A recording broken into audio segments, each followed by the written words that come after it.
Hello everyone. NCERT mathematics class 12th का chapter 5 पे आधारित जो विविध प्रश्नावली है उसका हम लोग प्रश्न संख्या 20, 21, 22 और 23 यानी लास्ट तक के प्रश्नों को देखेंगे।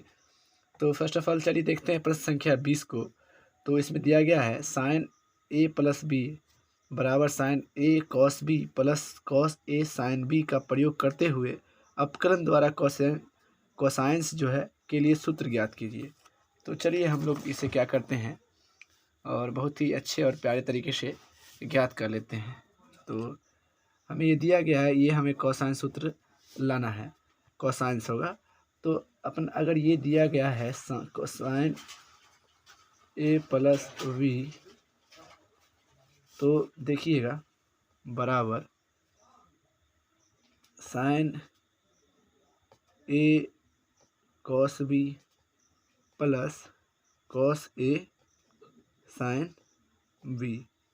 तो अपन क्या कर देते हैं, इसको अपकलन कर देते हैं ए के सापेक्ष, क्योंकि यहाँ देखिए ए है, यहाँ भी ए है और ये तो बी कांस्टेंट के लिए दे देंगे। तो ए या बी के सापेक्ष कर देते हैं, अपन ए के सापेक्ष कर देते हैं, ठीक है। तो ए के सापेक्ष अवकलज कर देते हैं, ठीक है।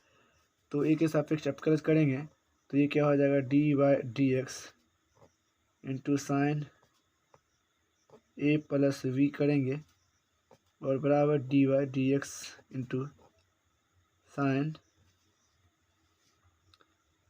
ए इंटू कॉस बी और plus cos A into sine B.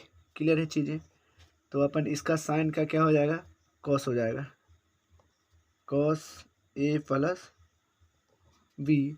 और फिर से अगर डिफ्रेंसिएशन हम लोग करेंगे, ये एक्स के स्थान पे है, तो ए का जो अपन है वही होगा, एक ही होगा क्योंकि ए के सापेक्ष कर रहे हैं, और बी का 0 होगा, ठीक है।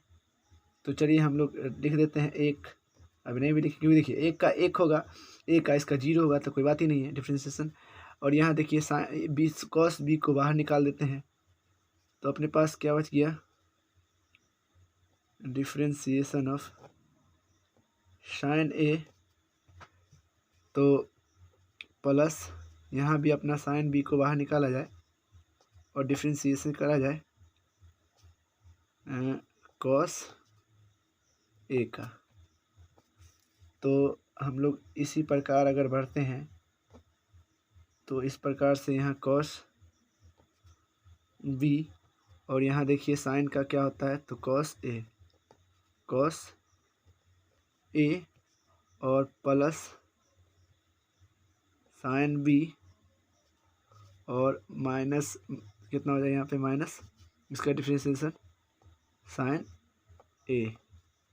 यानी मैं लिख सकता हूँ कि cos B into cos A और माइनस है, माइनस प्लस माइनस यहाँ पे, और यहाँ साइन वी इंटू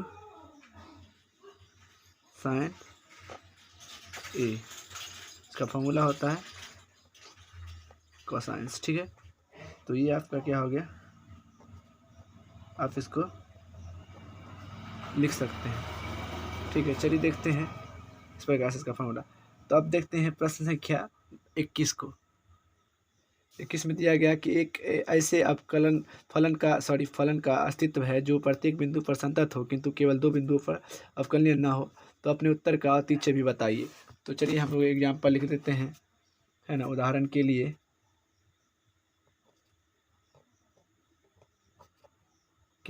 लिए अपन ले लेते हैं एक फंक्शन ऑफ एक्स जो क्या हो, एक्स से एक्स का मान यहाँ क्या कर देते हैं, 0 से बड़ा या बराबर, और जब माइनस एक्स करेंगे तो इसका मान 0 से छोटा कर देते हैं। और इसके लिए इसका डेरिवेटिव निकालते हैं। जब एफ एक्स बराबर एक्स, यानी एक्स जो है वो बड़ा या बराबर है 0 को, तो एक्स के सापेक्ष क्या कर देते हैं,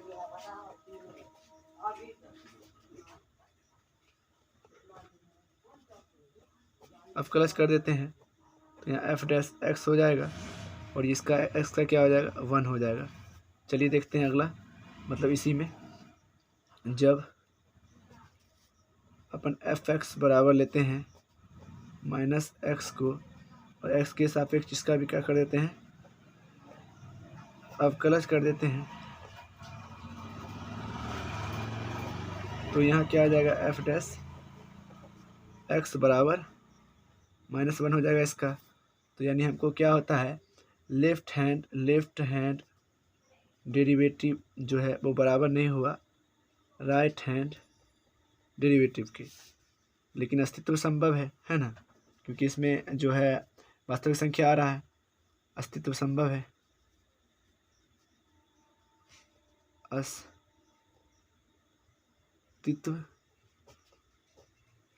संभव है पर अवकलनीय बराबर नहीं है। चलिए आप इस प्रकार से लिख सकते। चलिए देखते हैं प्रश्न संख्या 22 और 22 नंबर प्रश्न इस प्रकार से है कि यदि y बराबर इस प्रकार से दिया गया है fx gx hx lmn और ये दिया है तो सिद्ध करना हमें ये। तो चलिए हम लोग सिद्ध करते हैं बहुत ही प्यार से।